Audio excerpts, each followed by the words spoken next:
Warning: the SCP Foundation audio archive is classified. Access by unauthorized personnel is strictly prohibited. Perpetrators will be tracked, located, and detained.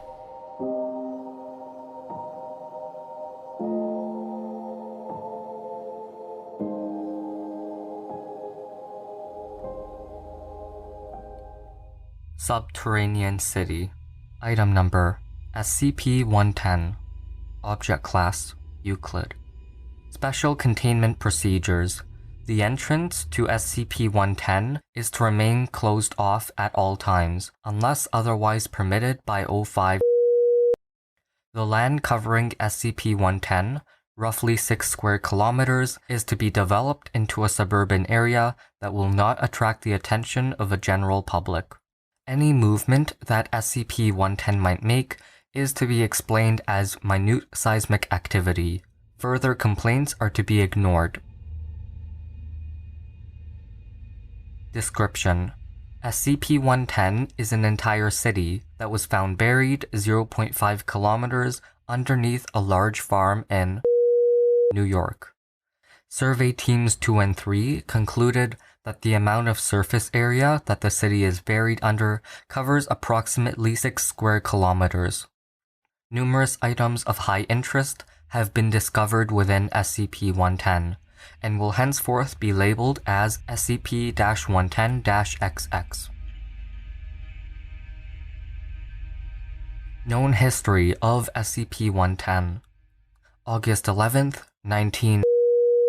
A large earthquake occurs in rural New York, far from any city centers.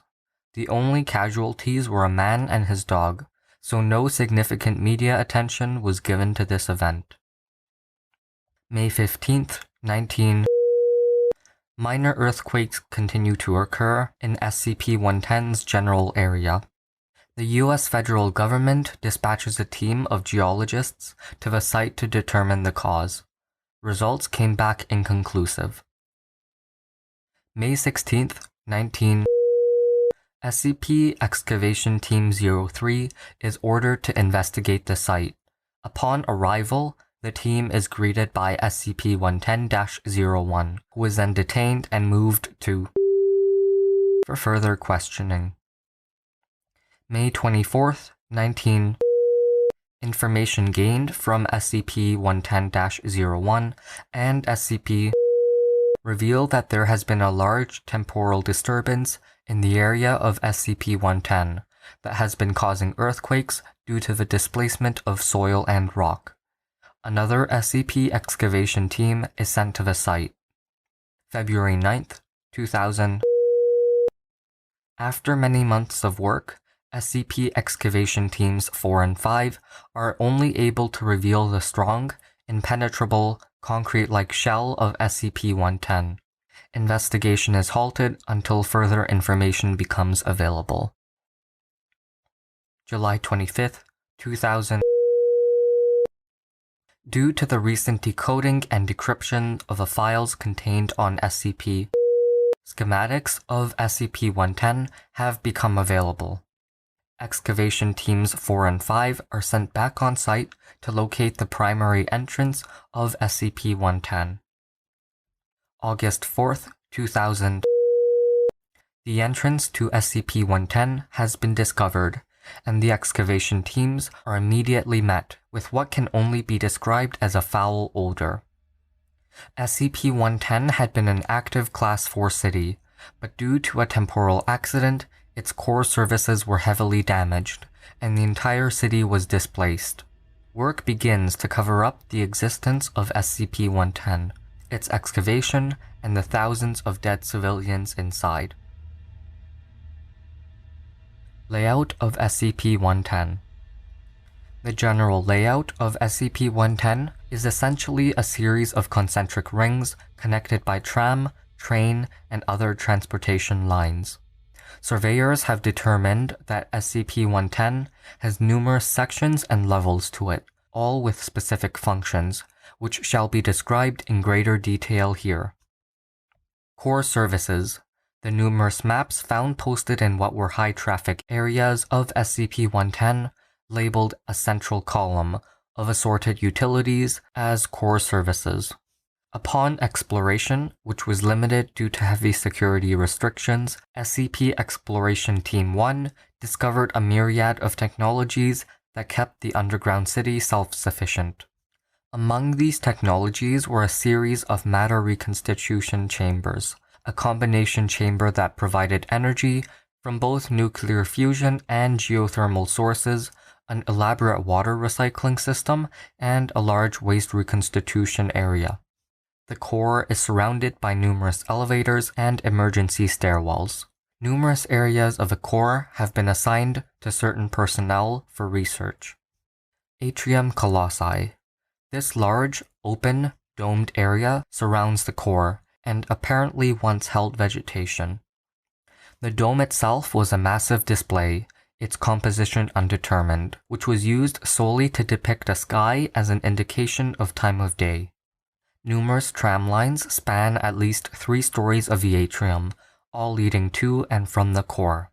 Personnel have described them as looking like spokes in a wheel. Upon discovery, the death toll per area was highest in this area, suggesting that this was a high-traffic part of the city. Commercial Ring.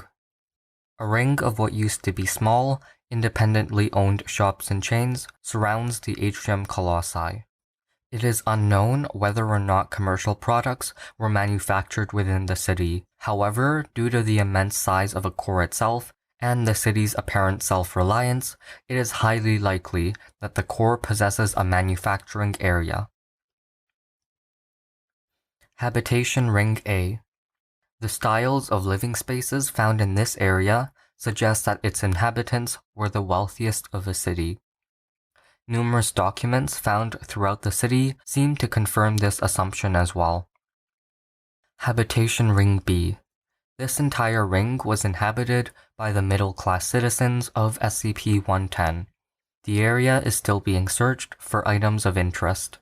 To date, SCPs have been recovered from here. Habitation Ring C. This ring was inhabited by the lower-class citizens of SCP-110. It was found in extremely poor condition and is currently being restored by SCP Maintenance Teams 01-12.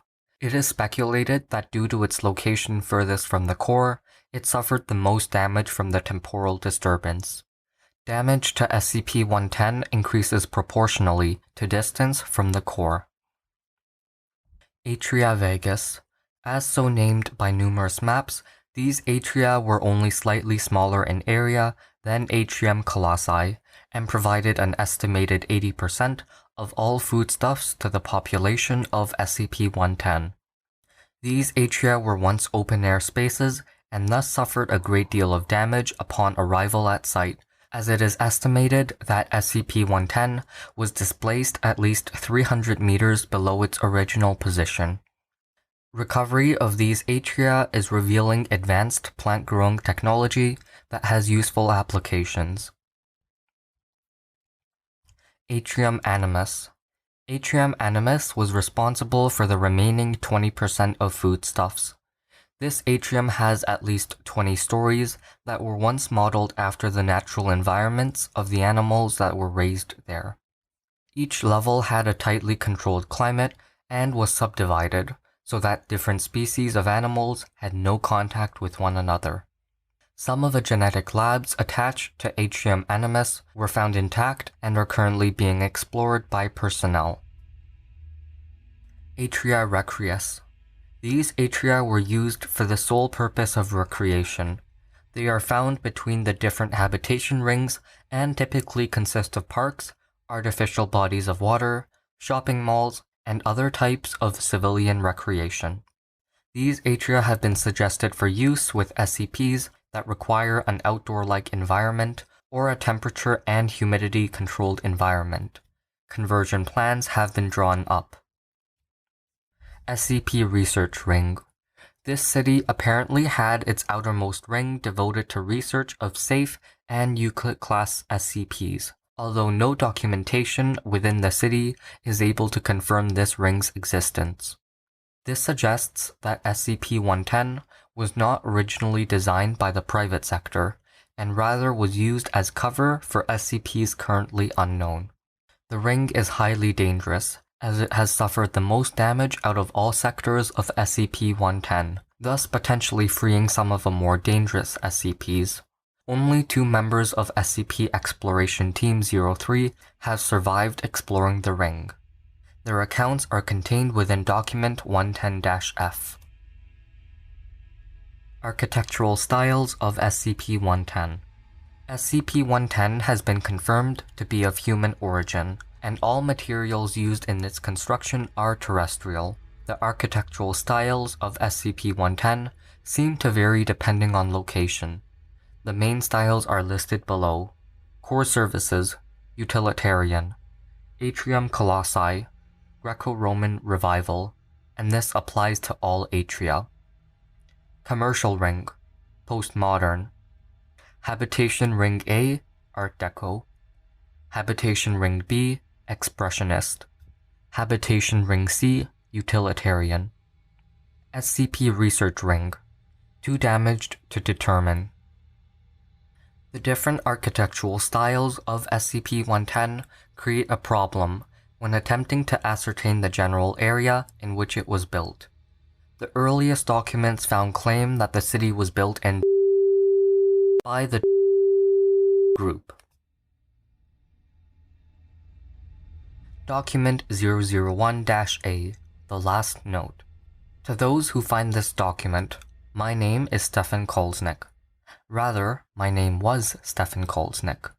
I will be dead by the time you read this.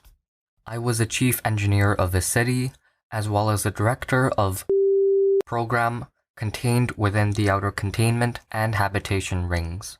Due to an accident with an entity known as the entire city of has been dislocated from its original area of nobody here knows where we are. From what I have been able to observe, the outer rings have sustained heavy damage, and their contents are threatening the inhabitants of inner rings. Though we are surely doomed anyways, as the core has sustained heavy damage.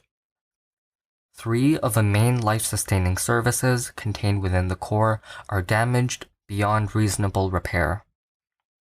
Any attempts to repair them would take more time than we have left to live. Life support systems will go down soon. I would estimate that they have between 4 to 10 hours of function left. To whoever finds this, contain as best you can. Do not follow the same mistakes as our containment procedures had. If you do, you shall regret it. End document. List of notable SCPs found within SCP-110.